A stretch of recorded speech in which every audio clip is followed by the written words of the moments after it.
सचिन पायलट साहब की राजनीति बहुत अच्छी राजनीति है। ऐसा व्यक्ति बड़े पदों पे नहीं बैठेगा जब तक नीति का निर्माण मजबूती से नहीं हो पाएगा। मैं तो पायलट साहब को सीएम देखना चाहता हूँ। सचिन पायलट के अंदर इतना धैर्य शायद मैंने आज तक किसी में नहीं देखा।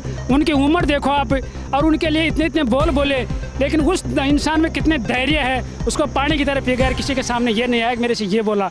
जब भी राजस्थान में किसान की बात होती है, जवान की बात होती है, विकास की बात होती है, और जब बात होती है दौसा की, तो बात होती है राजेश पायलट जी की भी।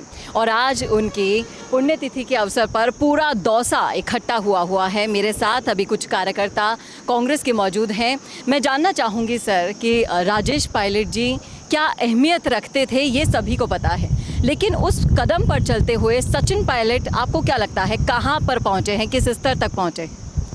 सचिन पायलट साहब की राजनीति बहुत अच्छी राजनीति है और पूरे हिंदुस्तान में कांग्रेस में सबसे सुप्रीम लीडरों में से अपने आप को मैं मानता हूं कि सचिन पायलट साहब सुप्रीम लीडर हैं, क्योंकि कांग्रेस में इनके जो बयान आते हैं वो बहुत नपे तुले और एकदम ऐसे सटीक बयान आते हैं जिनकी वजह से पूरी तरह से मतलब विपक्ष अपने आप को नतमस्तक हो जाता है। विकास की बात करें तो आपको क्या लगता है कि अगर राजेश पायलट होते तो आज विकास की तस्वीर क्या होती दौसा की? स्वर्गीय राजेश पायलट होते तो शायद मेरे ख्याल से हिंदुस्तान की एक अलग तस्वीर होती आज, क्योंकि उन्होंने जो उस ज़माने में जब वो मंत्री थे तब ऐसे नियम कानून बनाए थे कि किसान के बच्चे पढ़ लिख करके आज जो बच्चे IAS RS बन रहे हैं हमारे यहाँ से लोकल राजस्थान से, जो नीचे तबके के लोग थे, जो ख़ास तौर से किसान वर्ग के थे और ग्रामीण परिवेश के थे, वो लड़के आज IAS RS बन करके देश की नीति रीतियाँ बनाने में अपना अहम योगदान दे रहे हैं। एक खास प्रेम, एक खास लगाव दौसा से सचिन पायलट को है। सचिन पायलट के लिए दौसा के साथ आप क्या सोचते हैं कि अगर मान लीजिए वो CM बन जाते हैं तो एक कौन सा तस्वीर आप देख पाते हैं अगर सचिन पायलट CM होते तो?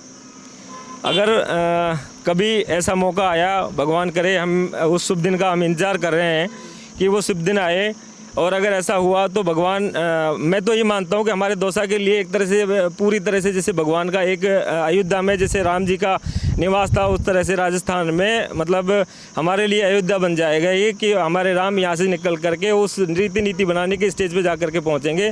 और हमारे दौसा का सौभाग्य होगा कि हम कम से कम हमने लोकसभा में इनको चुन करके भेजा, और आज इतना लगाव है दौसा से पायलट साहब का। सचिन पायलट जी हमेशा जब भी हमारे कभी छोटा सा भी दुख, अगर हमारी उंगली भी कटती है तो प्रत्येक कार्यकर्ता के लिए वो तन मन धन से हमारे साथ तैयार रहते हैं। ये बिल्कुल सही कहा आपने, लेकिन इस राम राज्य में राम के तिलक होने में कई अड़चनें सामने आई हैं सर। आपको क्या लगता है कि पायलट की इस निष्ठा को देखकर क्या आला कमान का कभी दिल पिघलेगा और ऐसा मौका आएगा कि इनके राज तिलक हो?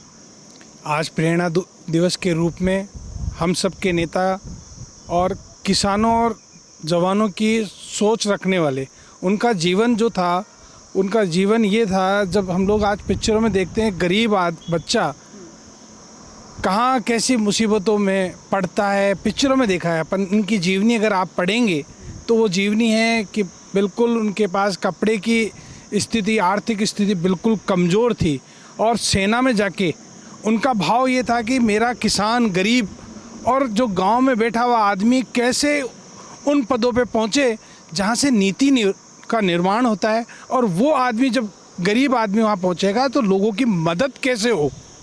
तो उस रूप में उन्होंने एयरफोर्स से छोड़कर और इस राजनीति में आए। राजनीति में उन्होंने कई आयाम खड़े किए कि किसान जवान को कैसे हम आगे लाएं, और जो गांव के अंदर बच्चा, उसके लिए एजुकेशन की बात हो। और इस दौसा का पहचान भी राजेश पायलट साहब की है, ज़िला भी उन्हीं की देन है।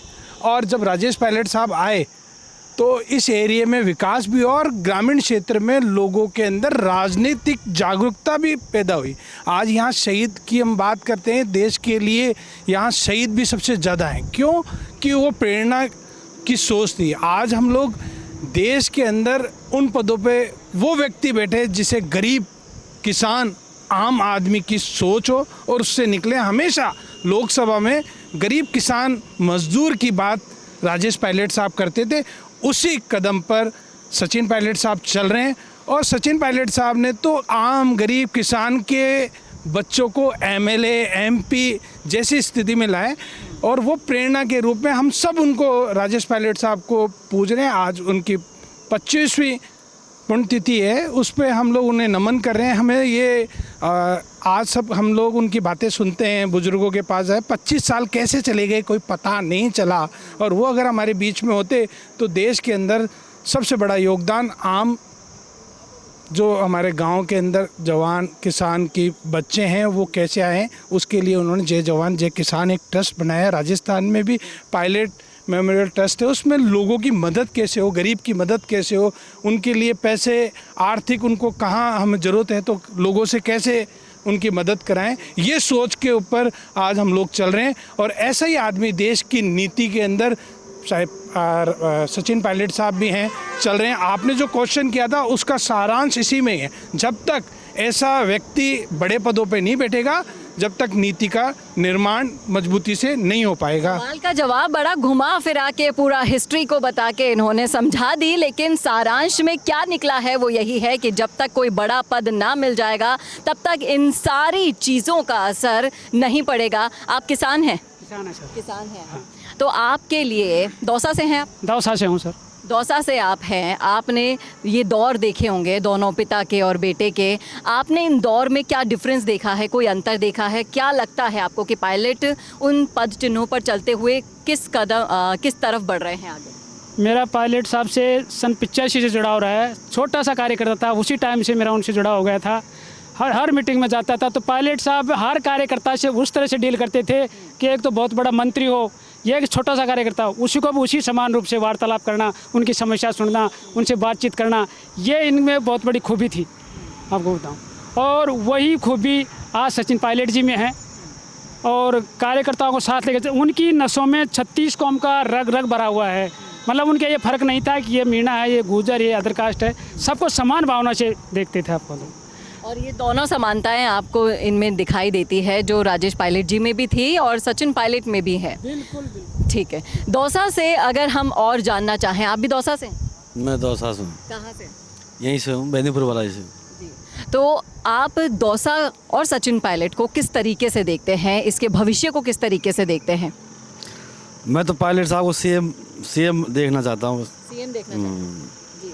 और आपको क्या लगता है कि कौन सा ऐसा शुभ दिन आएगा कि नहीं आएगा? बिल्कुल अभी आ जाएगा तो 3.5 साल बाद में। 3.5 साल बाद पूरी उम्मीद लग रही है आपको? पूरी। जैसा पहले वो षड्यंत्र के शिकार हुए थे वैसा नहीं होगा? नहीं अब नहीं होगा, अब नहीं होगा। अब इतना विश्वास आपको आ गया है, क्या कहते हैं? मैडम, इंसान का पैसेंस है टू आवर विर्चू, धैर्य एक सबसे बड़ा गुण होता है। सचिन पायलट के अंदर इतना धैर्य शायद मैंने आज तक किसी में नहीं देखा। उनकी उम्र देखो आप, और उनके लिए इतने बोल बोले, लेकिन उस इंसान में कितने धैर्य है, उसको पानी की तरह पी गया, किसी के सामने ये नहीं आया मेरे से ये बोला। तो ये धैर्य का ही कारण है कि वो अगला भविष्य उनका बहुत सुंदर है। बहुत धैर्य के कारण, इस जहर के घूंट पीने के कारण एक दिन ऐसा आएगा कि सचिन पायलट सीएम कहलाएगा, ये कहना है आप? उसको कोई रोक नहीं सकता मैडम, वो दिन अब दूर नहीं है उनके लिए। पैसेंस है और विर्चू, ये गुण उसका सबसे बड़ा गुण है। तो दौसा की उम्मीद, राजस्थान की उम्मीद, सर्व समाज की उम्मीद सचिन पायलट से लग चुकी है। हर कोई ये चाहता है कि एक दिन ऐसा आए जब सचिन पायलट भी सीएम बन जाए, और इन सारे समाजों की उम्मीद कब पूरी होगी ये तो आने वाला वक्त बताएगा। लगभग 3.5 साल इस उम्मीद को पूरा होने में अभी भी बाकी है। लेकिन आप क्या सोचते हैं इस मुद्दे पर, रखिएगा राय कमेंट बॉक्स में। कैसा लगा वीडियो बताना ना भूलेगा। कैमरामैन करण के साथ चेतना शर्मा, संवाद के लिए। भारत का सबसे तेजी से बढ़ता हुआ डिजिटल न्यूज चैनल, जिसका परिवार 4,17,000 लोगों से भी ज्यादा बढ़ रहा है, वो संवाद न्यूज चाहता है हर जिले और हर राज्य में मीडिया पार्टनर्स। तो अगर आप बनना चाहते हैं संवाद न्यूज के पार्टनर्स, तो कांटेक्ट करें नीचे दिए गए नंबर्स पर। इसके अलावा अगर आप वीडियो एडिटर बनना चाहते हैं या फिर न्यूज इंडस्ट्री में बतौर इंटर्न सब सीखना चाहते हैं, तो संवाद न्यूज के जयपुर हेड ऑफिस में काम करने के लिए संपर्क करें स्क्रीन पर दिए गए नंबर पर।